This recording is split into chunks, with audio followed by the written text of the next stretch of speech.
آج ہم یہ چاہ رہے ہیں کہ ڈاکٹر صاحب کے ساتھ ہم کچھ یہ بات کریں کہ عام طور پر جو ہمارے ہاں ایک کہا یہ جاتا ہے کہ عرب بدوؤں میں ایک جب حضور صلی اللہ علیہ وسلم کی بعثت ہوئی تو باقی دنیا کے مقابلے پہ وہ ہر لحاظ سے دنیاوی ترقی، تعمیر، تہذیب، تمدن کے اعتبار سے وہ ایک پست قوم تھی،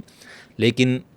نزول قرآن اور اس کے بعد اس 23 سال کے عرصے اور پھر خلافت راشدہ کا 28-30 سال کا عرصہ ملا کے تو مختصر ترین عرصے میں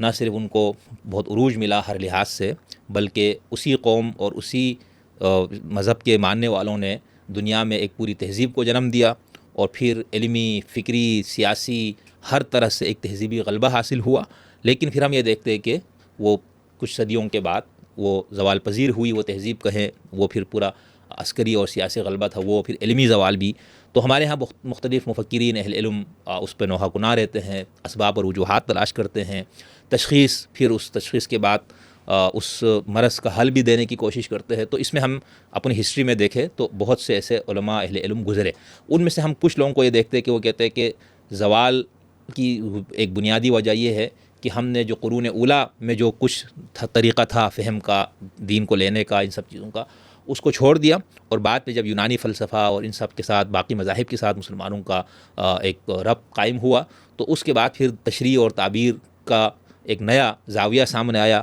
اور اس زاویے کی روشنی میں تعبیر و تفسیر کا پورا ایک سلسلہ شروع ہوا، جس کے اندر پھر فلسفہ یونان اور اس کے اثرات بہت گہرے نظر آتے ہیں، نہ صرف مسلم فلاسفہ پر بلکہ متکلمین پر بھی کہا جاتا ہے، بلکہ فقہا پر بھی کہا جاتا ہے، بل یہاں تک کہ مفسرین پر بھی کہا جاتا ہے کہ اس کا وہ غلبہ آیا۔ تو ان میں سے کچھ اہل علم نے تشخیص یہ دی کہ آپ جتنا پیچھے جائیں گے، یعنی بالکل ابتدائی حد میں، اسی حساب سے آپ دوبارہ گاڑی کو پٹری پہ لا سکتے ہیں۔ کچھ ہمارے ہاں بالکل جدیدیت پسند مفکرین آئے، انہوں نے دوسرا دیا۔ تو آج میں ڈاکٹر صاحب سے یہ سمجھنا چاہوں گا، کیونکہ ہماری گزشتہ چند گفتگو میں بھی اس پہ ضمناً بات ہوئی ہے، آج ہم اس پہ بہت زیادہ ارتکاز رکھیں گے کہ ہوا کیا ہے مسلمانوں کے ساتھ، ٹھیک ہے۔ اور ڈاکٹر صاحب سے چونکہ بہت بڑی شخصیات اس میں آئی ہیں اس پوری تاریخ میں، ان میں سے ایک بہت بڑی شخصیت شیخ الاسلام امام ابن تیمیہ کا نام آتا ہے۔ ابن تیمیہ جو ہے بہت لکھا، انہوں نے موسوعی شخصیت تھے وہ، اور ہر موضوع پہ ان کا بہت کام ہے، لیکن پھر شاید ان کے ساتھ انصاف نہیں ہوا، اور جو لوگ ان کے ماننے کے دعوے دار ہیں